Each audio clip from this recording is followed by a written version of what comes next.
En ny Corvette är en stor händelse i bilvärlden och här är den C7, den amerikanska sportvagnsikonen. Om Corvette ska det handla idag, men först det här.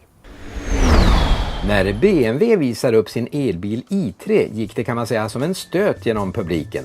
För entusiaster blev den nya tekniken speciellt intressant när det var det tyska premiummärket som presenterar en färdig elbil. Och på bara några månader har mer än 10 000 förbeställt sin i3 och det betyder att fabriken måste öka produktionstakten av sin första elbil, det för att klara efterfrågan. Också en annan tysk är på gång med den första eldrivna Folkan, Eup, som främst är tänkt för pendling. Elmotorn på 82 hästar ger en toppfart på 130, 0-100 tar drygt 12 sekunder. Litium-jonbatteriet sitter integrerat under baksätet och påverkar inte utrymmet för passagerare och bagage. Eup ska klara sträckor upp till 160 km och kan med den snabbaste tekniken laddas på 30 minuter. Skulle man få batteritorsk erbjuder Volkswagen gratis bärgning. Soppatorsk fick två norrmän in Ford Focus med 1,0 liters EcoBoost bensinmotor, men då hade de också kört 1619 kilometer på en enda tank genom Finland, Sverige och Norge, och det med en snittförbrukning på 3 deciliter per mil. Ja, det visar att också bensinmotorerna blir allt mer effektiva. En annan rekordsnål resa mellan Danmark och Frankrike gjordes med en Volkswagen Golf 1,6 TDI Blue Motion. Med 2,2 liter diesel per 100 km körde man den 1600 km långa sträckan på 20 timmar. Ja, man behöver inte välja en hybrid för att köra snålt och tänka på miljön. Suzuki presenterar SX4 S-Cross som vuxit till sig rejält och nu räknas till de rymligaste i klassen. Man har dragit ut karossen både på längden och bredden och det ger generösa innerutrymmen, och med fyrhjulsdriften blir den ett konkurrenskraftigt alternativ till budgetpris. Extra luftig blir interiören med rejält tilltagna panoramaglastaket.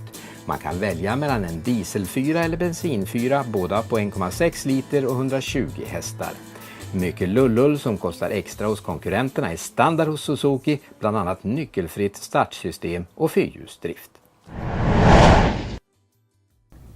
Det är vinter och frågan är dubbat eller odubbat. Ja, vad du än väljer så ger motortidningarnas tester bra ledning.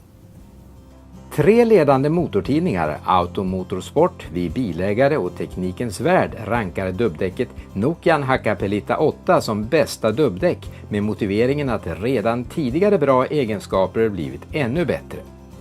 På ett smart sätt har man valt att placera ut dubbarna jämnt över hela slitbanan. Samtidigt har man kunnat öka antalet dubb från 130 till 190. Det är cirka 50% mer än konkurrenterna.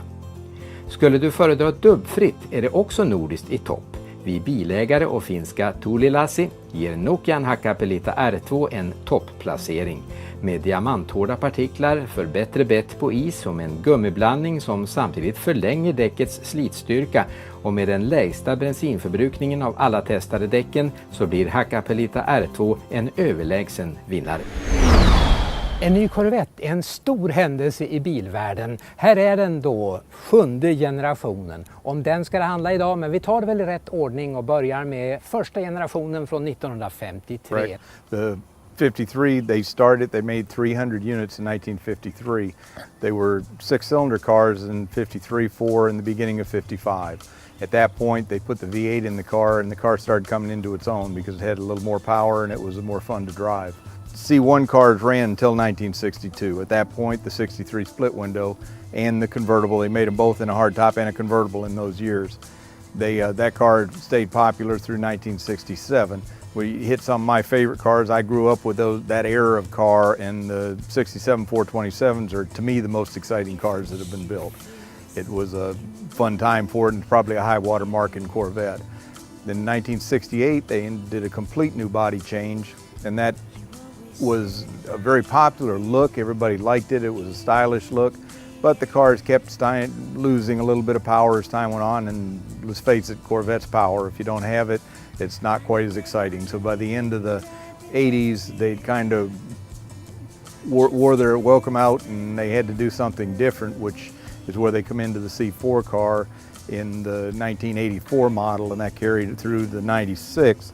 Those had, the Grand Sport was a pretty phenomenal car. We've got one in on the floor. It was the most performance side. The ZR1, the first series ZR1 came out. It had a motor by Mercury Marine, and that was a real big deal when it came out. It was a fast car.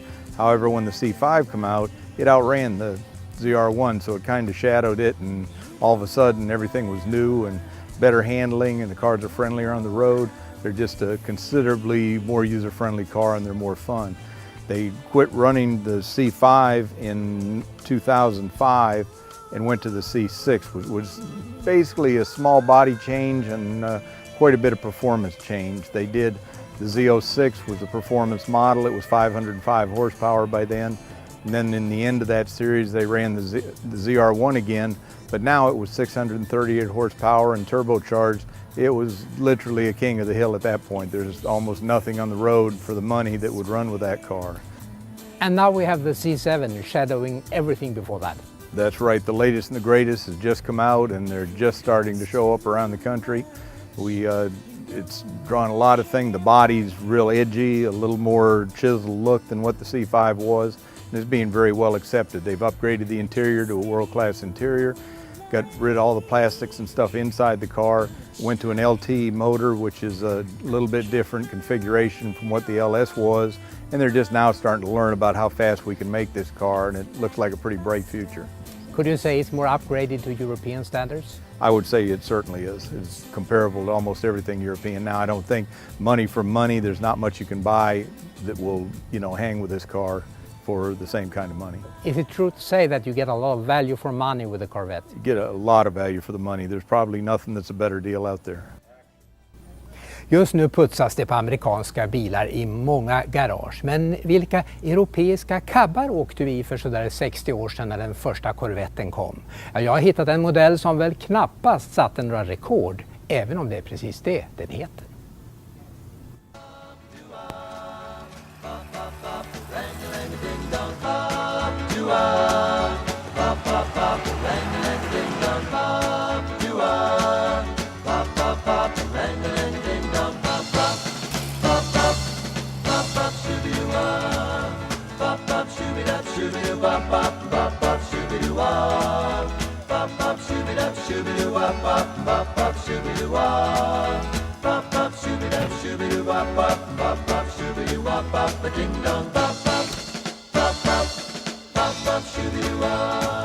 Story of our romance, it's crazy but it's true. Cupid shot his arrow and led me straight to you. Bop bop shooby dop shooby doo bop bop bop bop shooby doo bop.